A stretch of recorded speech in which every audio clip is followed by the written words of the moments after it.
నమస్కారం. ఇప్పుడు ఒక ప్రేయర్ చెప్పేస్తాము.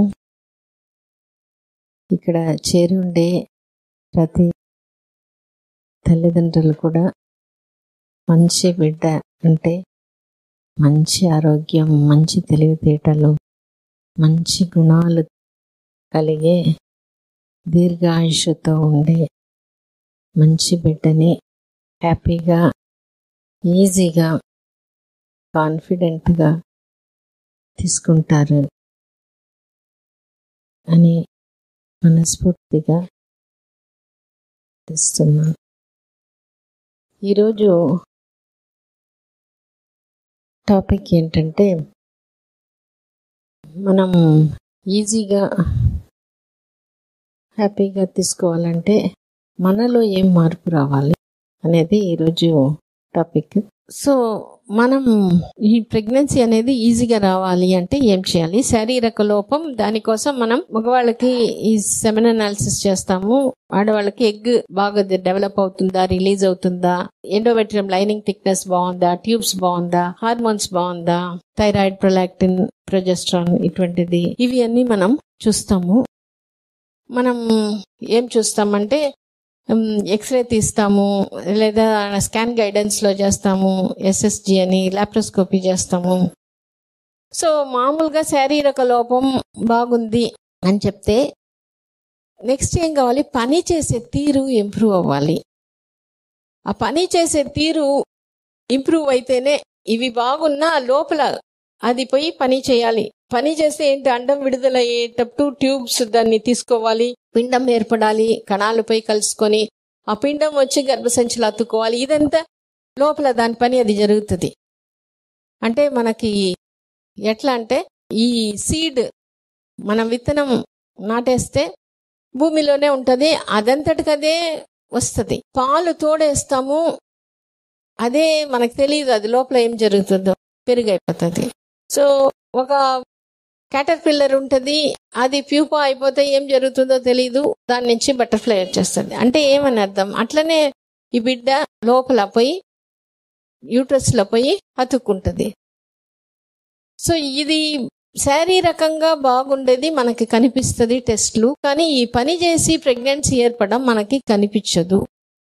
కానీ పాతకాలంలో అంటే ఒక 50 years బ్యాక్ కూడా, 70 years అంటే ఇంకా అనుకోవచ్చు, అప్పుడు ప్రెగ్నెన్సీ అనేది ఈజీగా ఉండింది, ఏం పెద్ద శ్రమ పడబడలే. అప్పుడు మన ఇండియన్ గవర్నమెంట్కి పెద్ద ఛాలెంజ్ ఏంటంటే ఫ్యామిలీ ప్లానింగ్.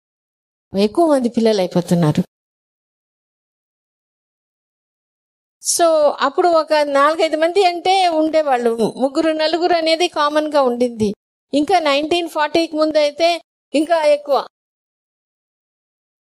8 మంది 10 మంది అట్లా పిల్లలు అంత ఈజీగా ఉన్నారు.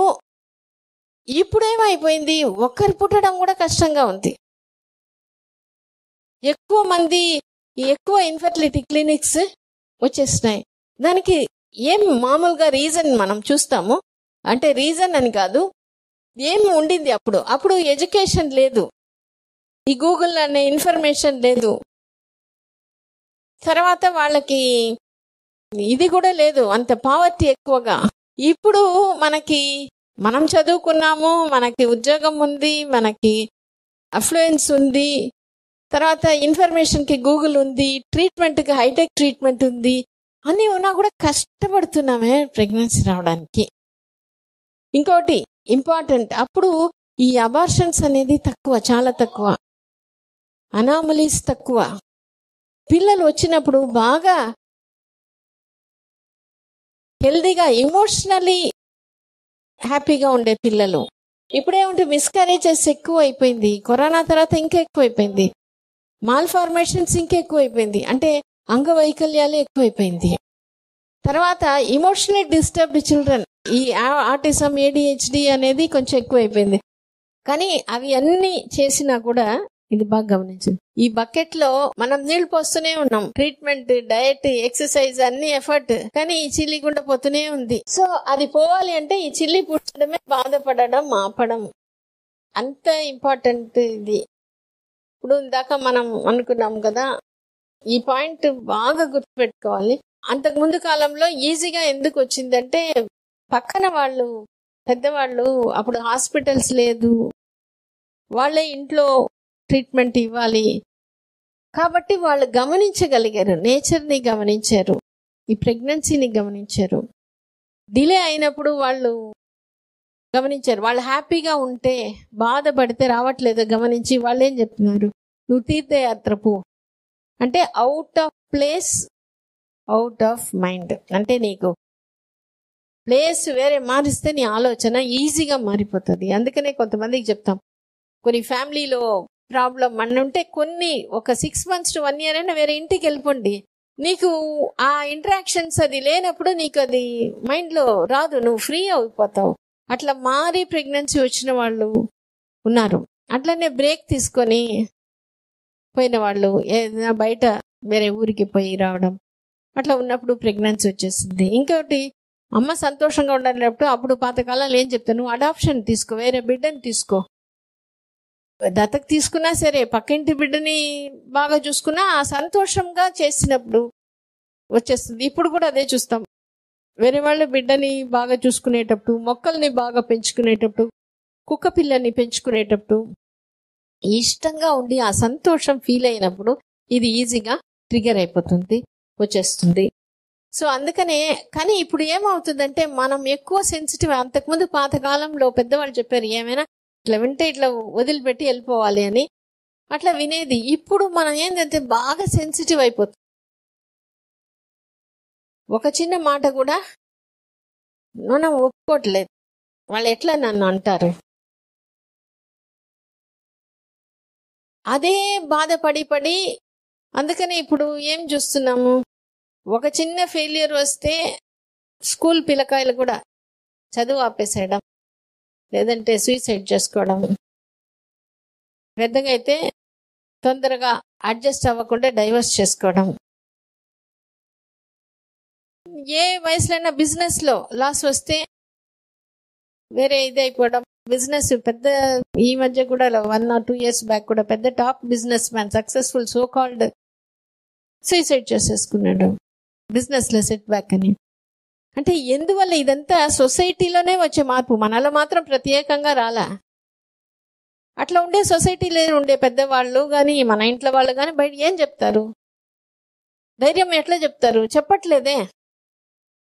ఆ ధైర్యం చెప్పే ఆ మాట కోసం అంతకుముందు ఈజీగా ఇంట్లో పెద్దవాళ్ళు చెప్పేది, ఇప్పుడు మనం సైకాలజిస్ట్ సైకాట్రిస్ట్ అని హాస్పిటల్ చుట్టూ తిరుగుతున్నాము. సో ఇప్పుడు మనం ఏం చేసుకుంటామంటే ఆ బాధపడడం ఆపాలి.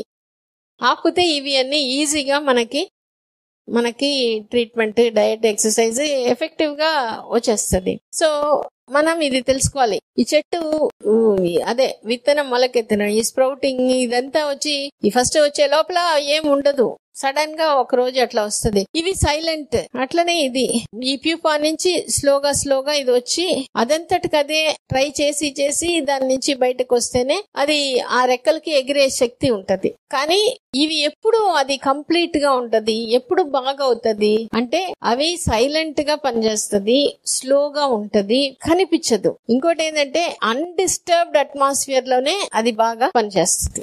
మన ఆలోచన మన బాధ పడుతుంటే ఇట్లా ఎవరో ఒకరు అడిగి మనకి మన మీద డౌట్, ఆ డౌట్ ఉంటే స్ట్రెస్ హార్మోన్ రిలీజ్ అయిపోతే ఇది పని చేయదు. సో అందుకనే ఇప్పుడు ఈమె వచ్చినప్పుడు ఇన్నేళ్ళు అయిపోయింది, వయసు తక్కువ అయినా కూడా ఇన్నేళ్ళు అయిపోయింది, 18 ఏళ్ళు ఇంకేం వస్తుంది, అది మనకు లాజిక్ మాట్లాడినప్పుడు అది కరెక్టే అనిపిస్తుంది. కానీ ఇది లాజిక్ కి పని చేయదు, ఇది మన ఫీలింగ్స్ కోనే పని చేస్తుంది. అందుకనే బాధపడడం ఆపేసి మనం హ్యాపీగా ఉంటే వస్తుంది. ఇది ఖచ్చితంగా రావాలంటే ఖచ్చితంగా వస్తుంది. మనం బాధపడితే ఆ గట్టితనం మనకి ఖచ్చితంగా రావాలనేది మనకి రావట్లేదు. సో మనకెందుకు తొందర ఎక్కువ, ఇప్పుడు ఉండే అన్ని తొందరగా అయిపోవాలి. ఆ తొందర ఉన్నప్పుడు తొందరగా జరగకపోతే మనకి అప్పుడు బాధ, అప్సెట్. ఈజీగా మనం ఫుడ్ లో అంతే, ఫాస్ట్ ఫుడ్ తొందరగా అయిపోవాలి. అట్లనే ఎడ్యుకేషన్ లో షార్ట్ టర్మ్ లాంగ్ టర్మ్ వద్దు, షార్ట్ టర్మ్ తొందరగా అయిపోయి. జాబ్ లో అంతే, తొందరగా అయిపోవాలి. ఏ విషయమైనా తొందరగా అయిపోవాలి. అవ్వకపోతే ఇంకా రాదేమో, ఇది చేయలేమేమో, అంతేనేమో, ఈజీగా ఆ డౌట్ అనేది మనకి వచ్చేస్తుంది. అదే చెప్తాం, పాతకాలంలో అందరూ ఉన్నారు, అందరూ ధైర్యం చెప్పారు, పని షేర్ చేసుకున్నారు, సో ధైర్యం చెప్పారు బాగా. అప్పుడు మనకి ఎప్పుడు మైండ్ రిలాక్స్ అవుతుందో, హ్యాపీగా ఉంటుందో, ఈజీగా అయిపోయింది. ఇప్పుడు ఏమవుతుంది, ఎక్కువ మంది లేరు, వాళ్ళు అర్థం చేసుకోవట్లేదు, బాధ, డౌట్ ఇవి ఉన్నప్పుడు ఎంత మంచి ట్రీట్మెంట్ తీసుకున్నా కావట్లా. ఈ తొందరపడడం వల్ల ఏంటి, దీన్ని ఒక అబ్బాయి ఏం చేశాడు, బాగా కష్టపడి వస్తుంది, దీనికి హెల్ప్ చేయాలి అని ఏం చేసేది, ఈ సీజర్స్ తీసుకొని కట్ చేశాడు. కట్ చేస్తే ఇది బయటకు వచ్చింది కానీ ఎగరలేకపోయింది, ఆ రెక్కలకి ఆ శక్తి లేదు. అంటే నువ్వు వెయిట్ చేస్తే అదంతటికదే ట్రై చేసి చేసి చేసి వస్తే ఆ రెక్కలకి ఆ టైం ఇచ్చే కొద్దీ దానికి ఆ శక్తి వస్తుంది. నాకు కాదు, నాకు ఇక్కడికే వచ్చేసేయాలి అనేది అట్లా చేసినప్పుడు అది ఏమైపోయింది, ఇది ఈ టైం అనేది మనం ఇవ్వటం లేదు. నాకు ఇప్పుడు లేట్ అయిపోయింది, నాకు తొందరగా వచ్చేసేయాలి. దానికి ఎందుకు అట్లా అంటున్నామంటే, పక్కన వాళ్ళు నీకు లేట్ అయిపోయింది, వాళ్ళకి వచ్చేసింది, వీళ్ళకి వచ్చే ఆ కంపారిజన్ అనేది ప్రతి దాంట్లో మనకి ఎక్కువ అయిపోయింది. కాబట్టి మనం ఏం చేస్తాం, వాళ్ళు ఒక మాట చెప్పడం మనం కూడా దాన్ని అట్లే తీసుకుంటున్నాం.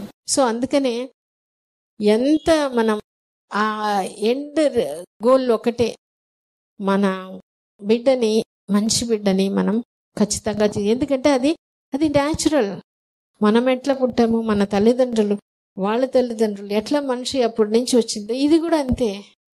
కొంచెం డిలే అవ్వడం వల్ల వీళ్ళందరూ కలిసి మనల్ని ఫూల్ చేసేసి నీకు కష్టం ఎంత ట్రీట్మెంట్ ఇచ్చినా కూడా. అందుకని ఇప్పుడు ఉండే పరిస్థితిలో పక్కన వాళ్ళే టెన్షన్ పెట్టి మనల్ని ప్రెగ్నెన్సీలో టెన్షన్ పెట్టేస్తారు. దానివల్ల ఏమవుతుందంటే బేబీస్ అంత హెల్దీగా, మెంటల్గా స్ట్రాంగ్గా ఉండట్లేదు. అందుకనే ఇప్పుడు మన హెల్తీగా ఎంత హ్యాపీగా స్ట్రాంగ్ అంటే మారల్ వాల్యూస్ కూడా ఉంటేనే ఆ ఫ్యామిలీ హ్యాపీగా ఉంటుంది, సమాజం, సొసైటీ అనేది బాగుంటుంది. కాబట్టి అందరూ కూడా మంచి బిడ్డలుగా, మీరు స్ట్రాంగ్ చిల్డ్రన్గా తీసుకుంటారని మనస్ఫూర్తిగా ప్రార్థిస్తూ తీసుకుంటాను. Thank you.